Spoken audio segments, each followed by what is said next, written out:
Is AI a threat to music producers? It's, I think, the biggest question in the music industry today, and I can fully understand it. AI is coming for all our jobs. Or at least, that's how we are being framed right now by the pro-AI people. And what I want to do today is check out a few of these different AI music generator apps, which already sounds weird, like generating music. Let's get started.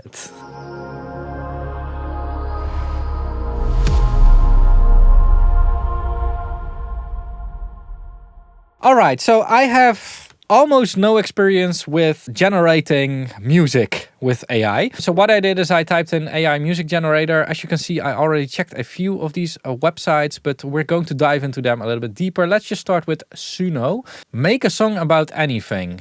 Okay, we're going to type in something about funk song about audio YouTuber that not only wears nail polish, but also refuses to read any manuals. I mean, all right, it's generating right now. As you can see, this is the website that I tested beforehand, actually. I hope that I still have any credits left, because if there's one thing that these AI services like to do is, of course, making us pay, which is fair if it's real AI, but I do think there's a lot of snake oil in AI as well. Funky Tech Rebel. So we can click on it and we can see the lyrics here already. What? Okay, let's see. Let's just listen. I don't know how this actually works with the YouTube copyright stuff. Is this like copyright protected or not? Like there's not real artist, but Suno is the artist.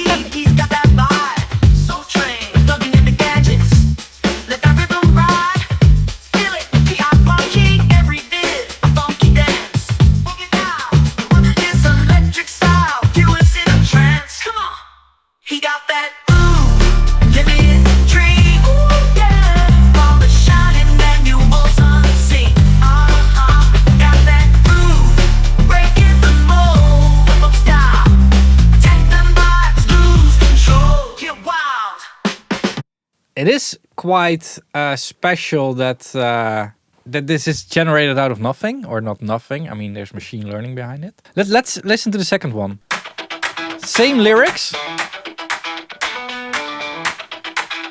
It does sound really plasticky. I don't know how these AI things exactly work. Like, I think there's a difference between having an AI in control of a DAW with all plugins and stuff on there, and just, you know, making it able to program that plugin, or program the whole AI, you know, write out all the MIDI, or an AI that just has learned a lot of music and just has to figure out itself how to create, replicate, whatever, that music. He's a Texas rockin' nail polish flare. Breaking all the rules, he don't even care. Sounds very much auto-tuned.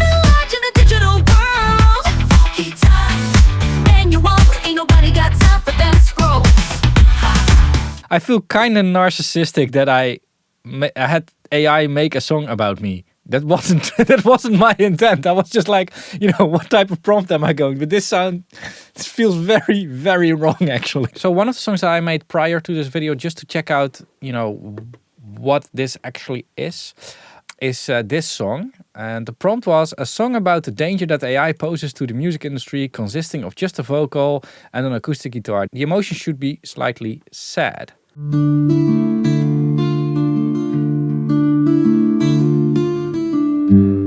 Machines dissecting souls, melodies left unhealed, artistic souls left wondering if their fate is sealed. But in these simple chords, a voice that's pure and true, singing of the longing for music made by you.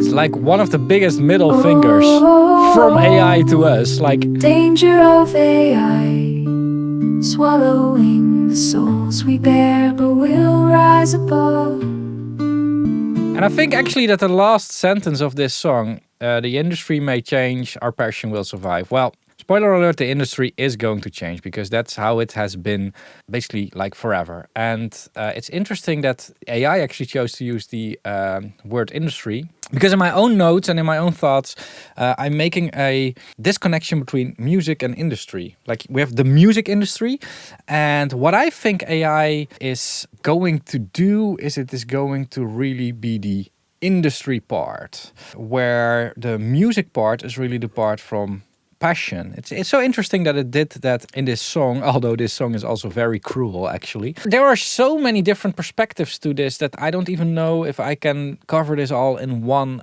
single video. And I want to dive a little bit deeper, but before I'm going to do that, I first want to give you all a message from our sponsor. And don't click away yet, because this might be important for you to survive this whole AI takeover, since our sponsor today is Realcrafter. One of the questions I get asked a lot is, how do you get work as a mixing and mastering engineer? And the answer to the question is quite complicated and broad, but one of the things you need is somewhere to point people towards where they can learn more about your work.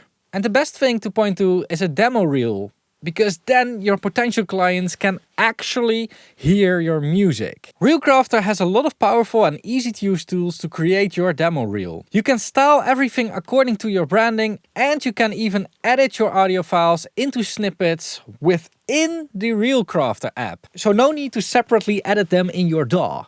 And Realcrafter was so easy to use for me that it took me around 30 minutes to create my own demo reel without having used the software before. Realcrafter not only offers detailed engagement tracking, it also offers individual share links, so you can exactly know who has opened your reel and who didn't. You can get the first month of Realcrafter Pro for free if you use my link in the video description. Now let's get back to the AI story. So here's an interesting perspective. One of the things that I've learned is that newer generations are very much used to getting things for free. And I'm like at the edge of that generation. So it's very interesting. Like I do remember the times where you had to pay for everything, where you just had to buy CDs and stuff. But I'm also from the generation of getting things for free. I mean, this whole YouTube platform is basically a lot of people getting things for free. And there's a really interesting shift happening there. And, you know, we have things like Patreon and memberships and all these tools to basically get people to pay. But what I've noticed from doing memberships for 4 or 5 years now is that it basically doesn't work.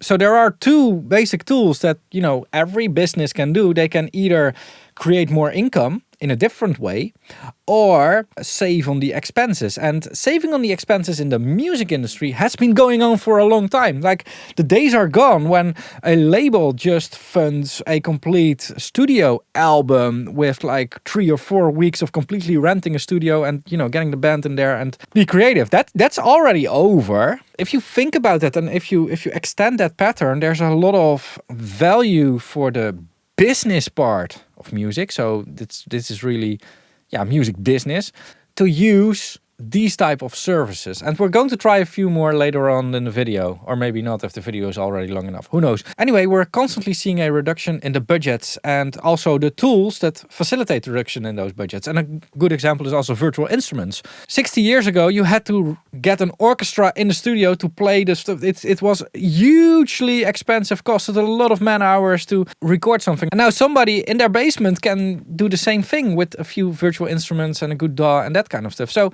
the costs are going down, and this is like the next big step. And there's an interesting connection between the business and the consumers, because the consumers do not want to pay for stuff anymore, and the businesses want to make things cheaper and cheaper. And I don't know what the chicken and egg situation is here. As long as customers do not want to pay, we need to use tools like this more and more. There is, of course, one thing that AI is lacking that it might not get. I'm saying might because you never know what the future is going to be like. Kraftwerk already made the song Robot, so who knows. AI is lacking soul and is lacking an actual person behind it. And what I mean with a person behind it is a person that can also perform live, because I think live music is something that AI won't take over, at least not for now. Because I think there's a certain need in our society to have people to look up to be a fan of certain people. And making music for fans, making music for people that really are passionate about what you are doing. So being passionate about your music for people that are passionate about listening to your music. I think that won't be taken over by AI. I think that will always, well, not always, I have to be very careful with my words here, but I think that will sustain for a long time. Basically, for the whole industry part that most musicians aren't interested in. Let's be honest, like how many musicians are really interested in business? They are just interested in making good, cool music. They want to emotionally express themselves.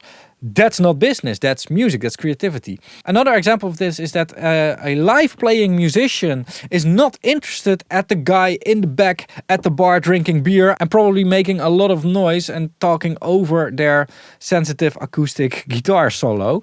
They're not interested in them, they actually rather want them to leave. So what is such a person that doesn't really respect music but also wants something to break the silence going to listen to?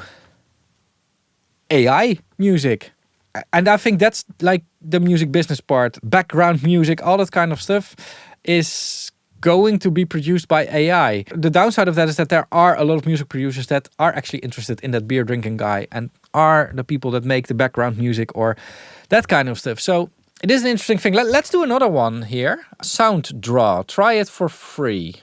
Select the genre. All right, the first three, nope. R&B, Jersey Club, Latin. Let's do rock. Okay. Let's see. Oh, interesting.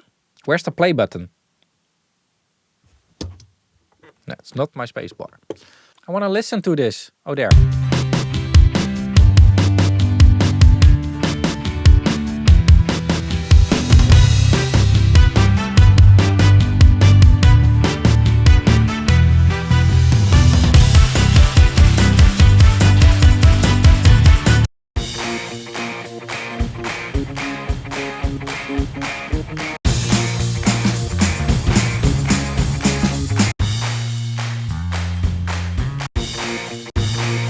Oh, but this is just creating blocks.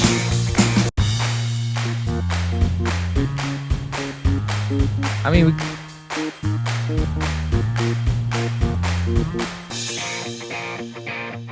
weird rhythm as well. Not as really impressed by this one. Udio, another one. Like they're popping out of the ground like... Singing Carolina, oh, it's a long and winding road. Ooh, but if you're ever lonely, you don't have to ride alone. Saying Carolina, child, you've been walking now for miles. Put your head down on my shoulder, Carolina, let me drive. Not yet impressed, actually. It all sounds... There's still some generic... It's not able to really touch me. I don't get the emotional thing that I would normally get from such an acoustic track. Number one AI music studio, of course. Everything is number one. Start for free. It's so annoying when you need a user account immediately. I just want to try it out. And I don't want to sign up with Google, and I also don't want to share my email address. So, Canva. Continue in another way. Continue in another way. Continue with Apple. I'm always very careful with these type of services. Like they probably want my credit card as well. And I don't know what is actually going on behind the scenes. I think that apart from this whole story about like AI music and the music industry, I do think that this is a big source of snake oil as well, where they just recycle older algorithms or maybe use another service to actually generate the music. And then you know how those things go. It's music industry is just a big industry part. And I'm not saying that music producers are not going to suffer from AI. I think we just have to be very conscious about that and basically honest. However, with what I've seen right now, I also don't think that it's really going to be a future without any human music. I think AI music will most of all be used for commercial business. And as said, some part of the music industry is just more industry than music. And I just think that real music made from the heart, made from emotion, made from what we're feeling and, you know, all that kind of stuff, I think that will always persist. I think there's a certain need in society for that. With that being said, I want to end this video here. The services that I showed in this video were not paying me anything for showing these services. Parts that are sponsored for my video are pretty clearly sponsored, I think. I just want you to know that everything that I'm saying about this AI part is all my own independent opinion. And the sponsor block of this video is complete separate from the rest of the content of this video. Now, if you want to support the channel so that I can get rid of the sponsor blocks in my videos, make sure to become a channel member. You can become a channel member by using the join button in the description down below. Not description, underneath. There's a join button somewhere underneath this video. And if you cannot find it, go to a computer and go to my channel that way. Some Apple devices sometimes show it and sometimes not. I don't know what is going on. Anyway, as a channel member, you're supporting my independence. You get early access to videos and access to some exclusive content. Our Linkin Instinct playlist over here. Last way to support me and the whole YouTube platform is watch more videos. Our Linkin Instinct video over here. Thanks a lot for watching. Keep pushing. And bye-bye.